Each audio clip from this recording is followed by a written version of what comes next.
Demain, le 17 mars, ce sera les 2 ans du premier confinement, la pandémie qui a bouleversé nos vies, notre quotidien, mais aussi notre façon de travailler. Certaines entreprises se sont servies d'ailleurs de cette période pour se renouveler. La société Boldoduc, par exemple, a réinstallé une unité de fabrique en France, alors qu'avant la crise, tout était produit en Tunisie. Clémence Delarbre et Lola Colomba. Il y a 2 ans, cette unité de production textile n'existait pas. Alors que tout était délocalisé en Tunisie, depuis la crise sanitaire, tout a changé pour l'entreprise Boldoduc. Ici, désormais, on confectionne des tours de cou spéciales Covid pour le ski. Donc là, on est en train de récupérer les tours de cou qui ont été passés dans la calandre.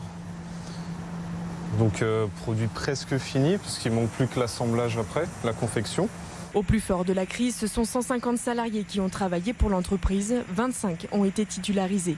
On a fabriqué quelques millions de masques, donc évidemment ça a été positif pour l'entreprise. Ça nous a permis de continuer à travailler, ça nous a permis de ne pas être arrêté une seconde.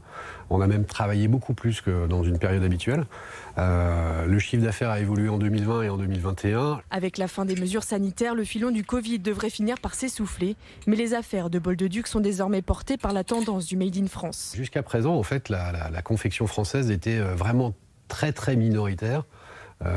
Et aujourd'hui, on a de plus en plus de demandes. On a des demandes tous les jours de nouvelles marques ou de marques existantes pour justement ce type d'application.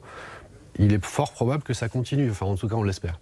Avant la fin de l'année 2022, l'entreprise souhaite recruter 25 nouveaux employés pour continuer son développement.